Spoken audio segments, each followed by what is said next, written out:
Wel, bore da unwaith eto, a chroeso un oedfa ni wrth i ni addoli yr arglwydd gyda'n gilydd. Mae'n braf yn dydy i ddechrau wythnos newydd yn cyflwyno'n hunan un Duw ni ac yn ei geisio fe. Felly nawn ni ddod nawr, nawn ni weddio ar Dduw gyda'n gilydd.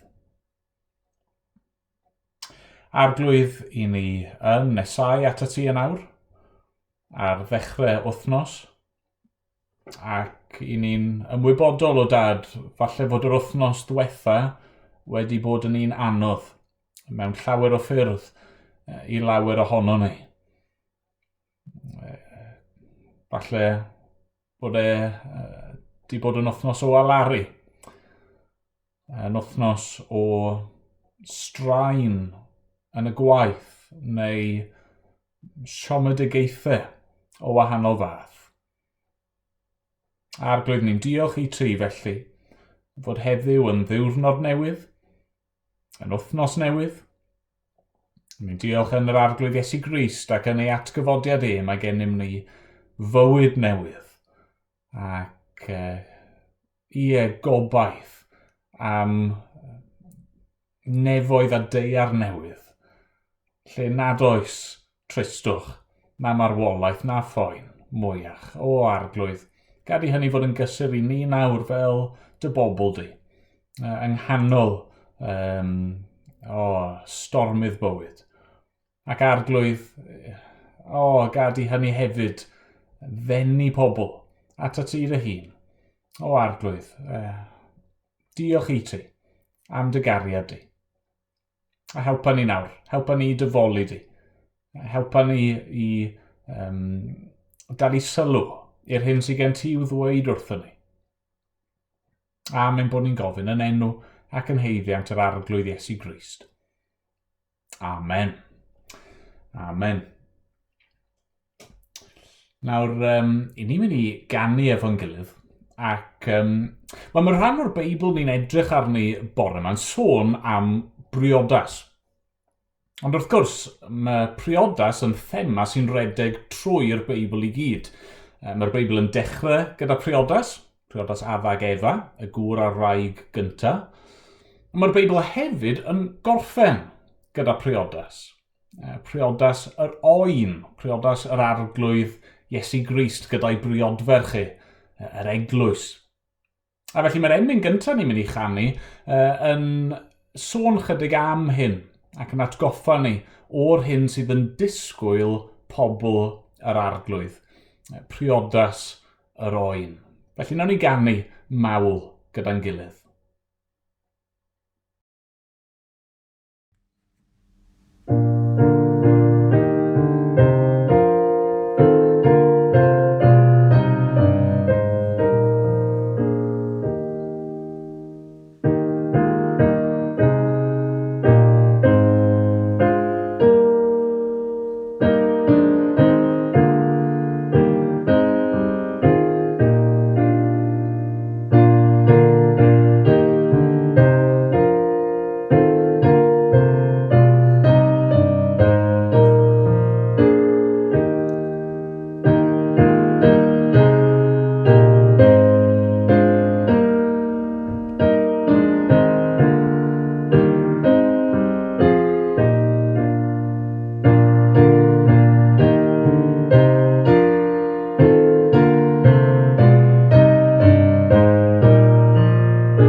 Wel, ni am droi yn awr i ddarllen o air Duw, ac mae'n darlleniad ni y bore yma yn dod o'r Efengyl yn ôl i Ioan, yr ail bennod, ac adnodau 1 i 11. A fel sonies i beth sydd gyda ni fan hyn yw hanes Iesu mewn priodas, mewn lle o'r enw Cana. Dyma air ein Duw ni. Y trydydd dydd, yr oedd priodas yng Nghana Galilea, ac yr oedd mam Iesu yno. Gwahoddwyd Iesu hefyd a'i ddisgyblion i'r briodas. Pallodd y gwin, ac meddai mam Iesu wrtho ef, nid oes ganddynt win. Dwedodd Iesu wrthi hi, Wraig, beth sydd â fyny di a mi? Nid yw fy awr i wedi dod eto. Dwedodd ei fam wrth y gwasanaethyddion, gwnewch beth bynnag a ddywed wrthych. Yr oedd yno 6 o lestri carreg i ddal dŵr, wedi ei gosod ar gyfer defod glanhad yr Iddewon, a phob un yn dal 20 neu 10 o alwyni. Dwedodd Iesu wrthynt, llannwch y llestri a dŵr. A llanwasant hwy, hyd yr ymyl. Yna meddai wrthynt, yn awr tynnwch beth allan, ac ewch ag ef i lywydd o wledd. Ac wnaethant felly. Profodd llywydd o wledd y dŵr, a oedd bellach yn win, heb wybod o ble oedd wedi dod, bod y gwasanaethyddion a fi'n tynnu'r dŵr yn gwybod. Yna galwodd llywydd o wledd ar y priodfab ac meddai wrtho, bydd pawb yn rhoi'r gwin da yn gyntaf, ac yna, pan fydd pobl wedi meddwi y gwin salach. Ond rwy ti wedi cadw'r gwin da hyd yn awr. Gwnaeth Iesu hyn, y cyntaf o'i arwyddion, yng Nghana Galilea. Amlygodd felly ei ogoniant, a chredodd ei ddisgyblion ynddo. Amen. Nawr te blant, fe glywon ni fyna fod Iesu mewn priodas. A falle bod chi wedi cael gwahoddiad rhyw dro i briodas a di gwisgo yn smart a di mynd a di cael diwrnod hyfryd. Ond yn y briodas yma, dyma rhywbeth ofnadwy yn digwydd. Dyma nhw'n rhedeg allan o win. A nawn ni feddwl nes ymlaen pam fod hynna'n beth mor ofnadwy te. Ond fi siŵr bod chi wedi clywed yr hanes yma o'r blaen. A dyma Iesu'n gwneud rhywbeth anhygoel yn dod. Mae'n dweud wrth yr gweision, y rai oedd yn gwasanaethu, i gymryd rhyw potiau enfawr, carreg, lot yn fwy na'r pot yma sydd gyda fi fan hyn. Ac yna, dyma fe'n dweud wrthyn nhw i lenwi y potiau yma gyda dŵr. Ac yna, ar ôl llenwi'r potiau yma i gyd reit lan yn llawn dop i'r ymyl, dyma fe'n dweud wrthyn nhw i gymryd allan o'r potiau. Ac oedd y dŵr wedi troi yn win. A nid jyst unrhyw un, ond y gwin gorau. Nawr, wrth gwrs, tric gwael oedd hynny. Fi'n siŵr bod y mwyafrif ohonoch chi'n gallu gweud yn syth siwr nes i fe.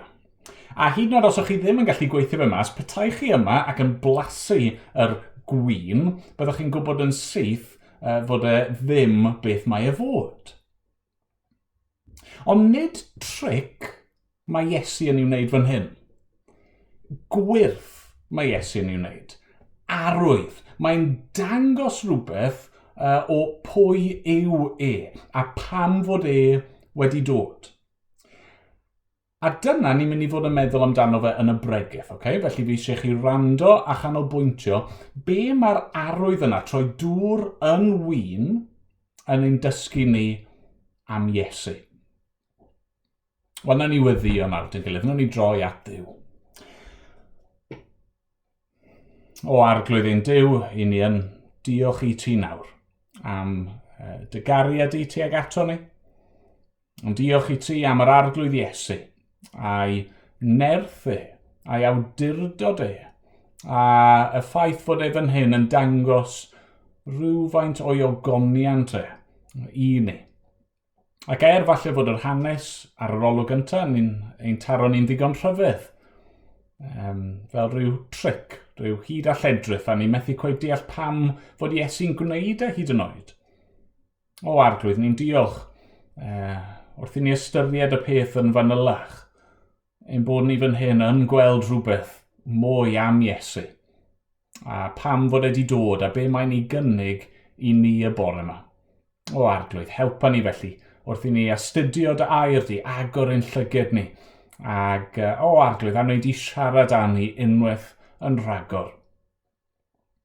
Dad, i ni am gyflwyno ein gwlad ni, unwaith eto i dy ofal di, wrth i bobl ddechrau diflasu ar aros yn ei cartrefi, ac wrth i'r llywodraeth ac rheini sy'n mewn awdurdod ceisio penderfynu ar y ffordd ymlaen o arglwydd, a wneud i roi rhyw ddoethineb arbennig iddyn nhw.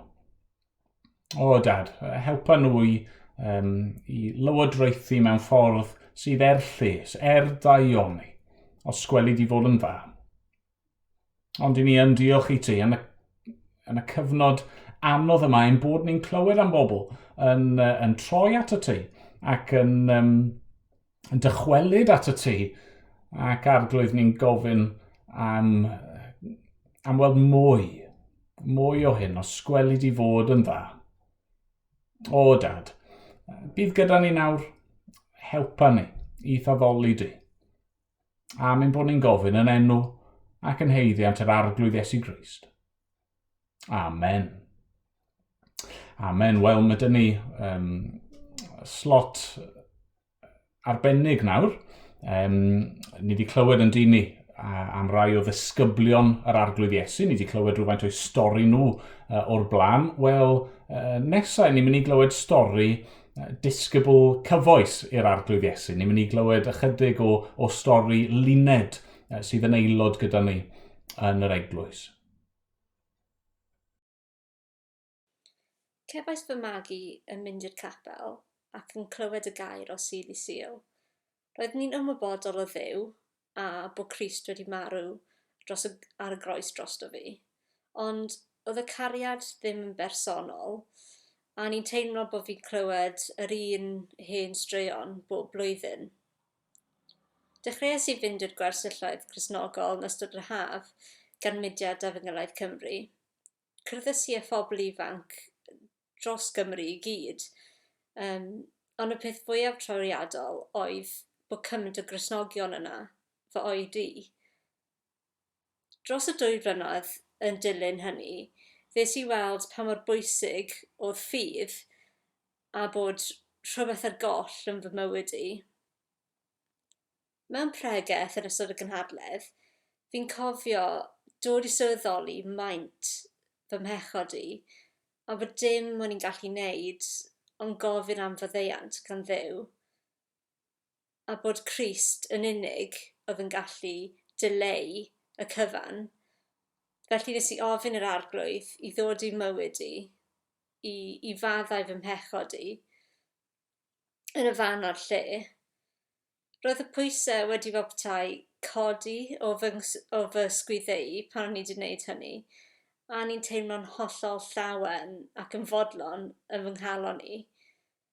Ond dyw Duw ddim yn addo bywyd hawdd, hyd yn oed y Gristnogion. Pan o'n i'n 15 mlwydd oed, yn 2007, ar ôl haf hir, o'n i'n dioddau o goes poenus iawn drwy'r amser, i'r pwynt lle oedd yn amharu ar fy mywyd bob dydd. ar ôl llawer o brofion a bod i weld doctoried Lee, ges i ddiagnosis o osteosarcoma, cancer pryn iawn yn yr esgyrn yn fy nghoes, yn fy ffimr dde. Fe gefais i driniaeth y gymotherapy yn dilyn hyn gan ddefnyddio cyffuriau cryf iawn, a fe ddaeth lot o sgil-effeithiau o'i herwydd gan gynnwys bod yn sâl iawn, colli gwallt a dim imwnedd.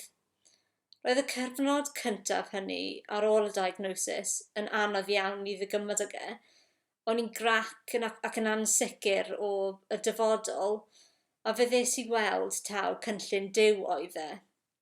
A'i ewyllus oedd hwn i fi ar y pryd. Felly fe benderfynais i roi fy ffydd ynddo fe, a ymddiried bod hwn gwell nid gwath i mi, hyd yn oed os oedd y llwybr yn anodd ac yn mynd i fod yn frwydr yn ei hunan. Fe ges i llawdriniaeth i dynnu'r asgwrn a'i gyfnewid am prosthesis titanium yn fy nghoes dde, a rhaid i fi ddysgu sut i gerdded o'r newydd, yn ogystal â cario ymlaen gyda'r chemotherapy.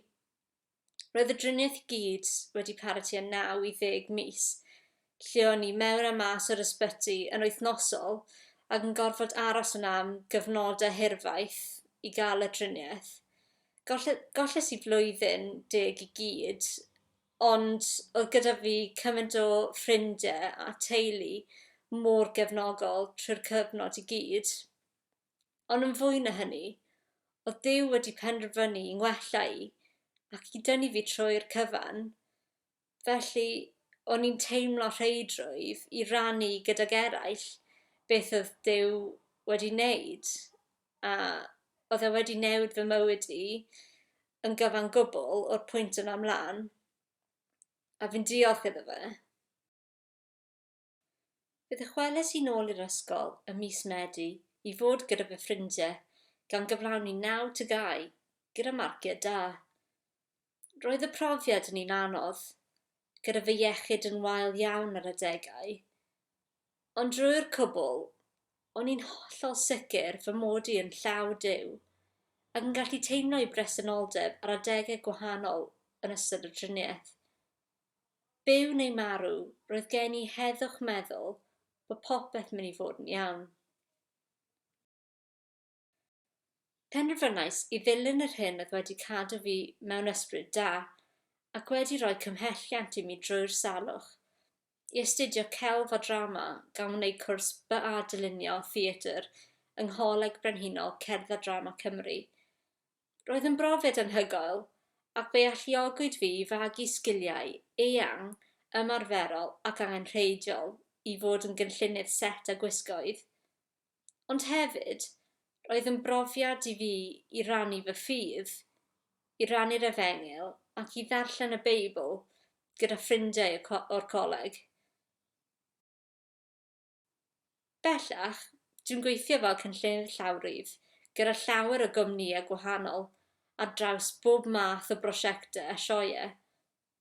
Ond yn ystod y lockdown, mae'r diwydiant a'r gwaith wedi diflannu dros nos, gyda ansicrwydd mawr ynglŷn â o ble fydd y swydd neu'r arian nesaf yn dod. Ond dwi'n gwybod, hyd yn oed yn y sefyllfa yma, bod ei gyd yn nwylo'r arglwydd, a mae'n darparu i ni ym mhob peth, a bod gyda ni gobaith mewn rhywbeth cymaint mwy, a bod yn gwir gartre ni yn y nefoedd. Wel, diolch yn fawr i Luned am rannu hynny gyda ni.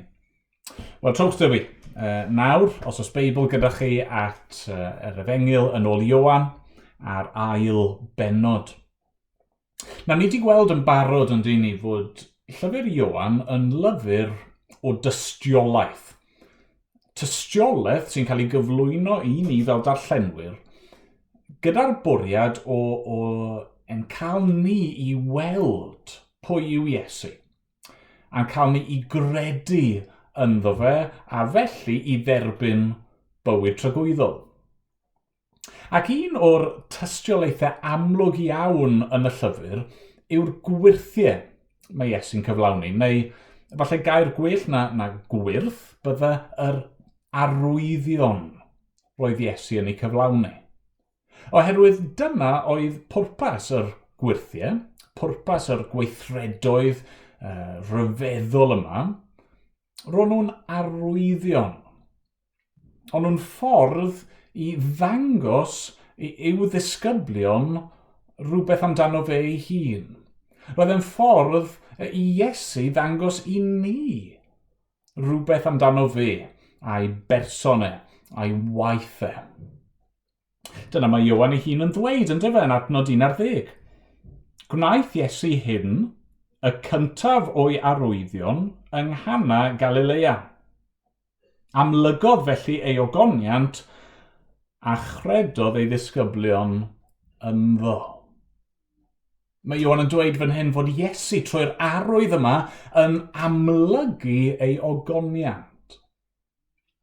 Pan ddaeth Iesu i'r byd, pan ddaeth y gair yn gnawd a phreswylio yn ein plith ni, roedd ei ogoniant yn cael ei guddio.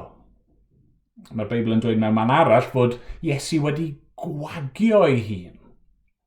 Fod wedi dod ar ffurf gwas. Hynny yw, roedd ei ogoniant, y gogoniant oedd yn perthyn iddo fe ers tragwyddoldeb, yn cael ei guddio nawr dros dro tra bod e ar y ddaear.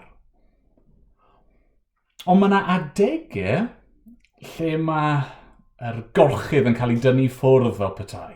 A mae goleuni Crist a'i ogoniant yn llewyrchu trwodd a mae hyn yn esiampl o un o'r adegau hynny. A felly, wrth i ni ystyried yr hanes yma bore yma, mae'n rhaid i ni gofio dau beth. Gyntaf i gyd, mae'n rhaid i ni gofio fod y pethau yma wedi digwydd go iawn. Dyna yw bwriad Ioan wrth eu cofnodi nhw. Maen nhw'n arwyddion a wnaeth Iesu go iawn, digwyddiadau hanesyddol.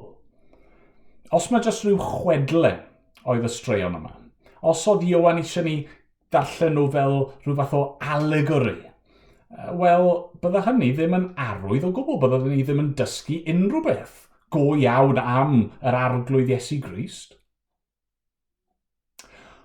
Ond, fod y pethau yma'n hanesyddol, mwyn i ni deall nhw a deall yr arwyddion, mae'n rhaid i ni weld fod yna elfennau symbolaidd iddyn nhw. A felly, be ni'n mynd i wneud yn syml iawn yw i fynd trwy'r hanes ac edrych ar beth yw'r symbolau yn y stori. Beth yw'r elfennau symbolaidd yn yr hanes a siwd mae'r pethau yna i gyd yn dod at ei gilydd mwyn dangos rhywbeth i ni o'r arglwydd Iesu. I ddechrau te, beth yw'r symbol cyntaf yn yr hanes? Wel, y symbol amlwg cyntaf yw priodas, ond dyfa. Dyna yr achlysur sy'n cael ei ddathlu y trydydd dydd, roedd priodas yng Nghana Galilea ac roedd mam Iesu yno, gwahoddwyd Iesu hefyd a'i ddisgyblion i'r briodas. A felly mae Mair, mam Iesu, yno, falle bod yna rhyw gysylltiad teuluol, ni ddim yn siŵr, falle bod hi yno yn helpu gyda'r trefniadau, a dyna pam mae'n gofyn i Iesu i helpu ac i ymyrryd yn y sefyllfa. Ni ddim yn gwybod. Ond mae Iesu yno, a mae ei ddisgyblion gyda fe. A mae'n ddiddorol nag yw fod Ioan yn nodi fod y pethau yma'n digwydd ar y trydydd dydd. Be mae'n golygu wrth gwrs yw y trydydd dydd ers be ddigwyddodd diwetha, ers galw Philip a Nathanael. Ac eto chi methu helpu ond teimlo fod Ioan jyst yn rhoi rhyw hint bach i ni. Rhoi rhyw wink bach slei. Trydydd dydd, cofiwch nawr, mae hwn mynd i fod yn arwydd o cael. Ond ta waith, maen nhw yno, efo'i gilydd yn y briodas yma. Ac wrth gwrs, mae priodas yn beth hyfryd. Mae'n achlysur o ddathlu. Dyw pawb ddim yn priodi. Dyw priodas ddim i bawb. Mae'r Beibl yn dweud, mae rai pobl yn cael ei galw i briodas. Mae rai pobl hefyd yn cael ei galw i fywyd sengl. Ond mae priodas yn rheswm i ddathlu, a hynny oherwydd fod e'n rhodd gan Dduw. Mae priodas yn rhywbeth sydd wedi ei sefydlu gan Dduw. Soniais i ar ddechrau'r oedfa yn do. Un o'r digwyddiadau cyntaf yn y Beibl yw priodas. Addag Efan, yr dyn a'r dynes cyntaf yn dod at ei gilydd yng nghlwm priodas.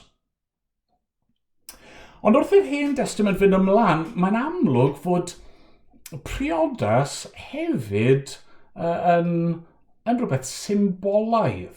Hynny yw fod yna arwyddocad dyfnach i gŵr a graig yn dod at ei gilydd mewn cyfamod priodas.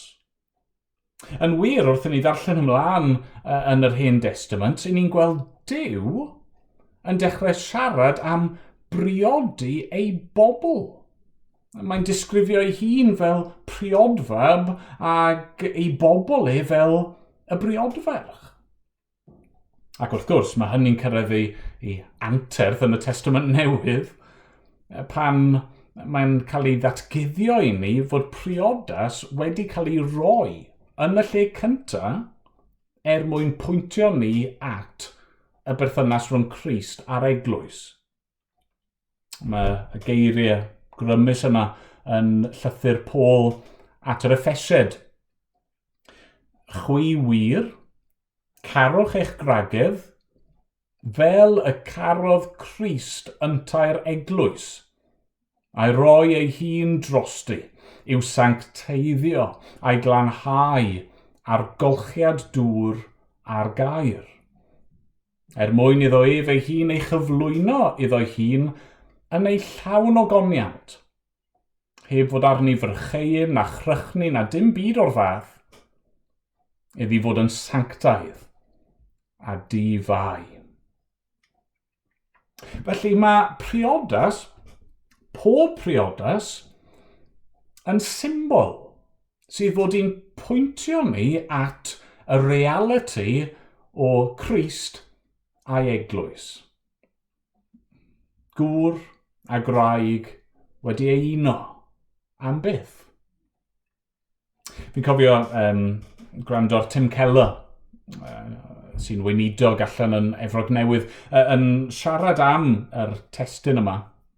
A nath e pwynt trawiadol, dyma fe'n dweud, pan i chi mewn priodas, beth i chi bron yn ddieithriad yn meddwl amdano rhyw bryd yn ystod y dydd? Wel, eich priodas eich hunan, yn dyfa? Os ych chi wedi priodi'n barod, chi'n hel atgofion.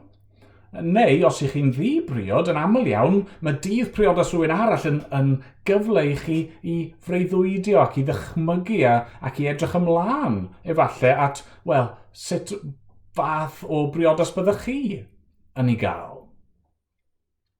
A felly gallwn ni bron dychmygu Iesu fan hyn ar ddechrau ei weinidogaeth yng nghanol y dathliadau y briodas yma yn meddwl am ei briodas ei hun.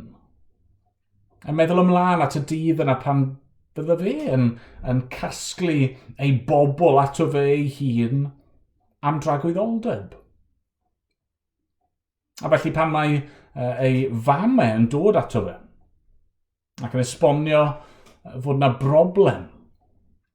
Ys dim syndod os fod Iesu'n ymateb trwy ddweud, wel, nid yw fy awr i wedi dod eto.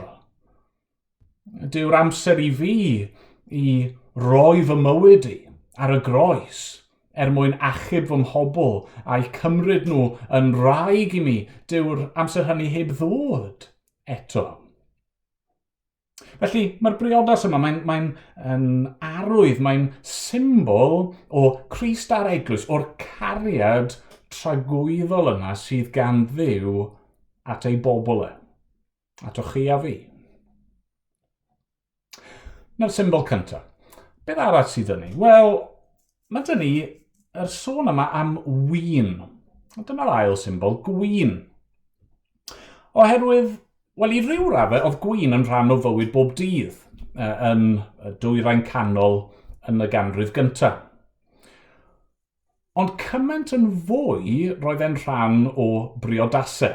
Hynny yw, gallwn ni bron a mynd mor bell a ddweud bod chi'n methu cael priodas heb gael gwin. Pam? Wel, oherwydd fod gwin yn symbol. Fod e'n rhan o fywyd bob dydd, fel mae priodas yn rhan o fywyd pob dydd, roedd gwin hefyd ag ystyr symbolaidd dyfnach. Roedd gwin yn cyfleu llawenydd a llawnder. Yn Salm 104, ni'n darllen y geiriau hyn. Rwy ti yn gwneud i'r gwell dyfu i'r gwartheg, a phlanhigion at wasanaeth pobl i ddwyn allan fwyd o'r ddeiar, a gwin i lonni calonnau pobl, olew i ddisgleirio'u hwynebau, a bara i gynnal eu calonnau. Mae'r salmydd yn dweud fod Duw yn rhoi yr holl bethau yma, ond gan gynnwys gwin, pan mae'n cael ei ddefnyddio yn gyfrifol, mwyn i ni ei fwynhau, mwyn lloni ein calonnau ni. Mae gwin yn symbol o fendith Duw. Falle bod chi fel fi a sdim syniad â chi am amaethyddiaeth, ond mae hyd yn oed rhywun fel fi yn gwybod, mwyn gwneud gwin, mae'n rhaid i chi cael wynwydden, a mae tyfu wynwydden yn cymryd amser hir. Mae'n rhaid i chi fod â amser o heddwch heb gelynion yn dod ac yn dinistrio yr planhigion. Mae'n rhaid i chi gael hael a glaw yn ei tro. Mae gwin yn arwydd o ffyddlondeb ac o fendith Duw. A felly, roedd gwin mewn priodas yn fwy na just rhywbeth i'w yfed. Oedd e'n arwydd o lawenydd, yn arwydd o lawnder, yn arwydd o fywyd dan fendith Duw. Falle bod yn dod chydig yn gliriach nawr pam fod rhedeg allan o win yn beth mor ddifrifol. Adnod 3, pallodd y gwin.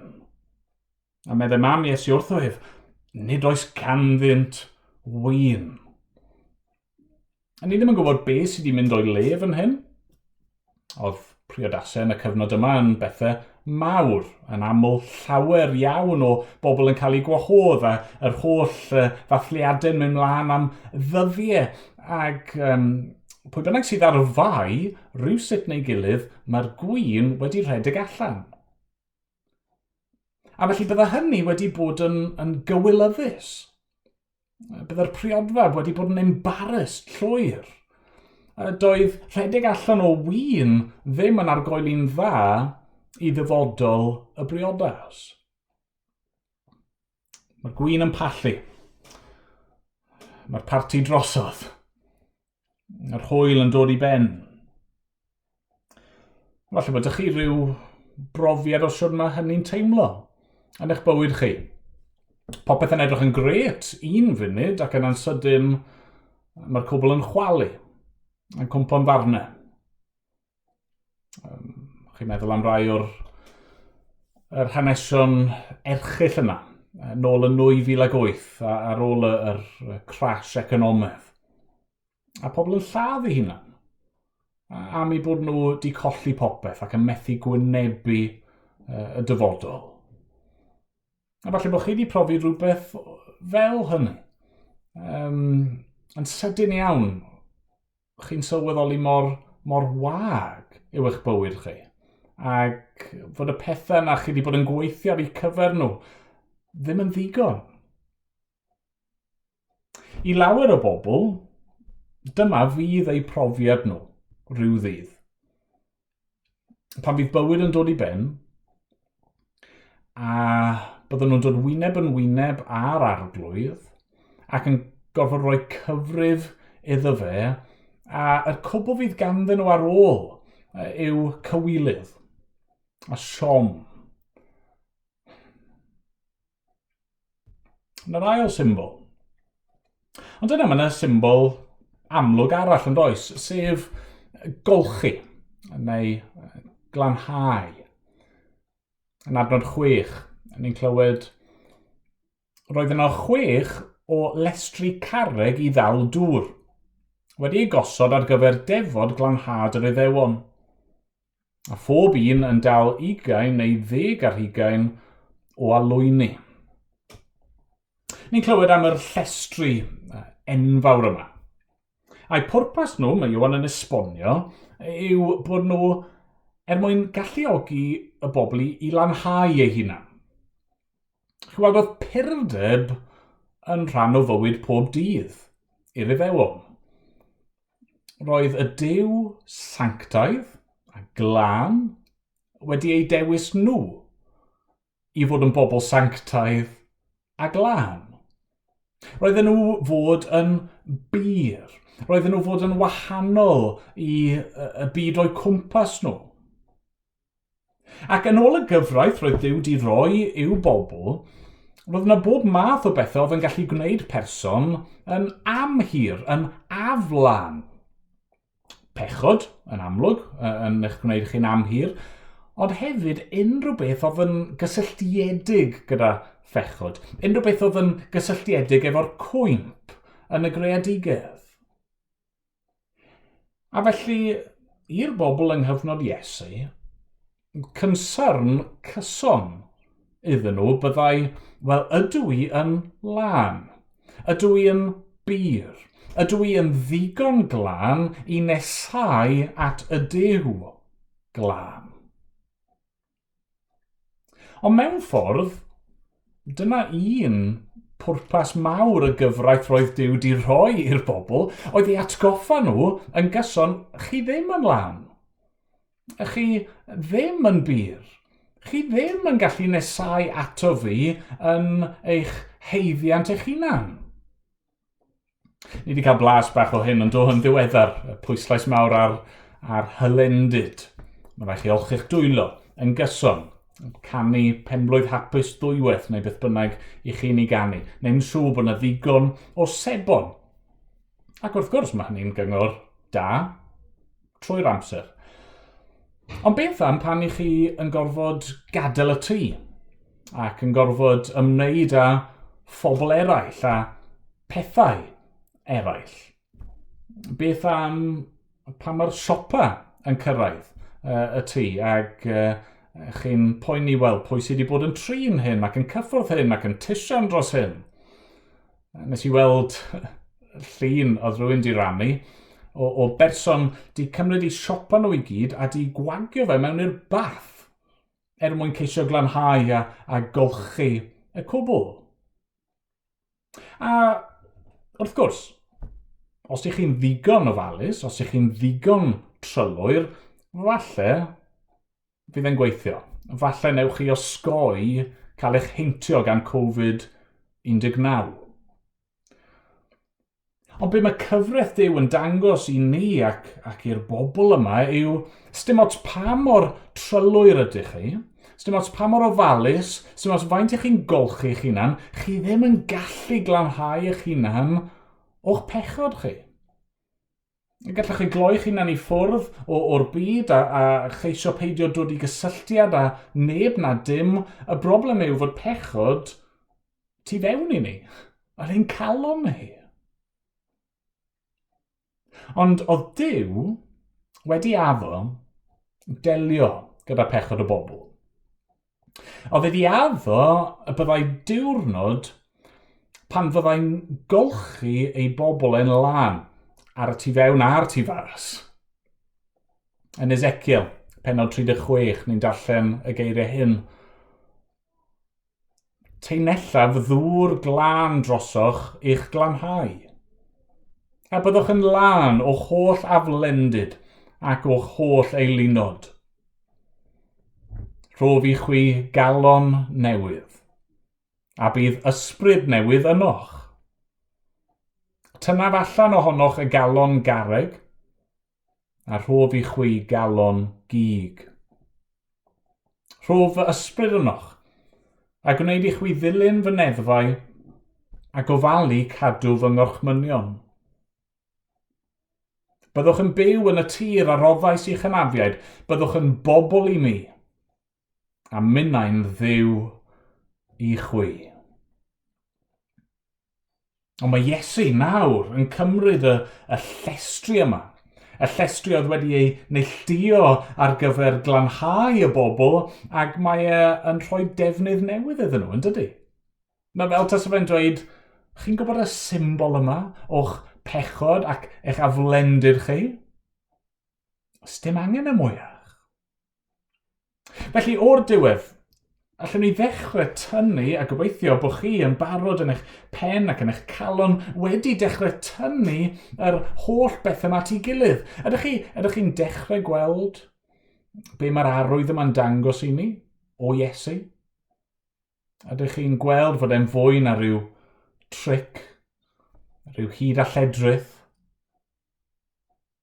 Ydych chi'n dechrau gweld rhywbeth o'i ogoniant yn amlygu ei hun I chi?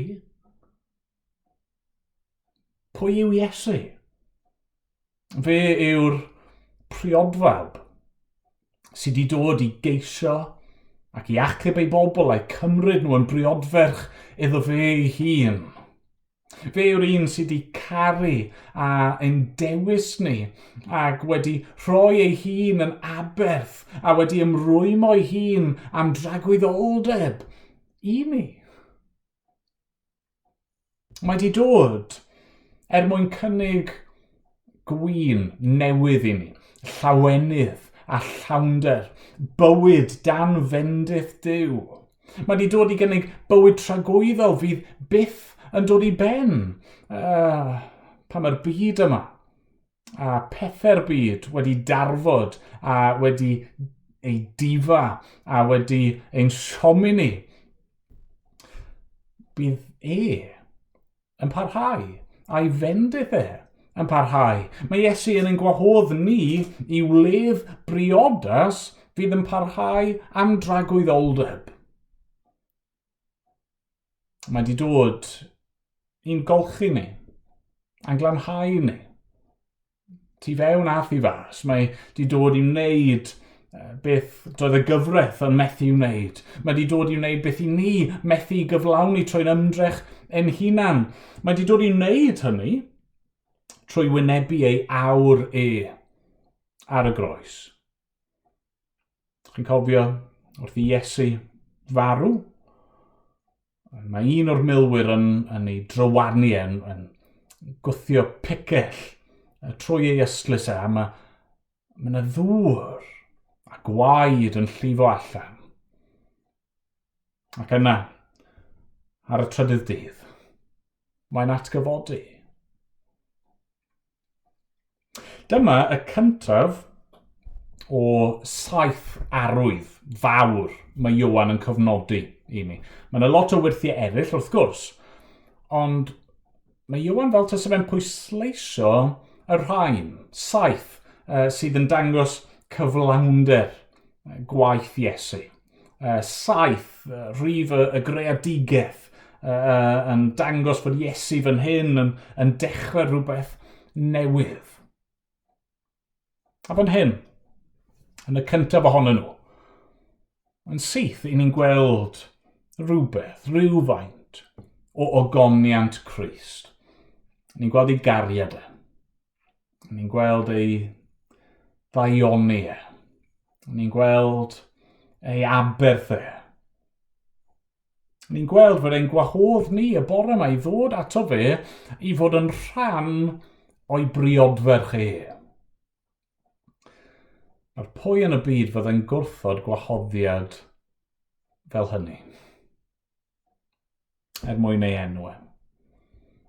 Amen. Amen. Ar un o'r pethau I fi'n gweld eisiau yn fawr yn ystod y lockdown yw dathlu cymundeb gyda'n gilydd. I ni ddim yn gallu dod fel eglwys I dorri bara ac tywallt gwyn a rhannu yr pethau hynny o amgylch, am ein bod ni ar y foment wedi'n gwahanu oddi wrth ein gilydd. Ond wrth gwrs mae swper yr arglwydd, y cymun, yn tynnu at ei gilydd nifer o'r themau i ni di edrych arno y bore yma. Mae Iesu cyn gwynebu'r groes yn rhoi gwyn i'w ddisgyblion. A mae'n dweud mae'r gwyn yma, maen nhw'n ei yfed i ddathlu a i lawenhau ynddo fe, y gwyn yma yw ei waed e. Ei waed e sy'n cael ei rhoi droso ni, dros ein pechod ni, i'n glanhau ni. A mae Iesu'n gweud bob tro i ni yn yfed y cwpan yma, i ni yn dwy'n tystiolaeth iddo fe. A bob tro ni'n yfed y cwpan, i ni'n cofio yr hyn mae e wedi wneud drosto ni hyd nes y daw. A hyd nes y cawn ni yfed gydag e ynghlwydd briodas yr oen. A felly i orffen ni yn mynd i ganu emyn i ni'n aml yn canu fel eglwys wrth ddathlu'r cymun. Dyfarwolaeth a gyhoeddwn, gyda'n gilydd feth folianwn, yn lle cofio ein holl feiau, ei anghofio am nes tithe. Ar bennill ola, cofio nawn am dy farwolaeth. Cofio am dy ras mor helaeth. Cofio nes daw'r amser i ni fwyta'r swper yn dy gwmni. Nw'n ni ganu dyn gilydd.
Wel, diolch i chi am ymuno â ni unwaith eto.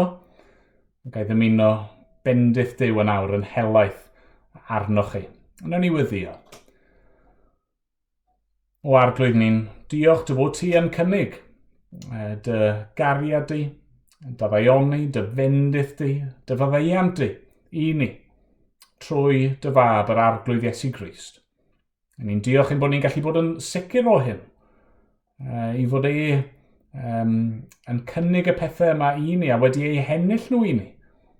Am fod wedi marw, a wedi atgyfodi, a wedi esgyn. Ac mae e nawr wedi mynd ymlaen i baratoi lle ar ein cyfer.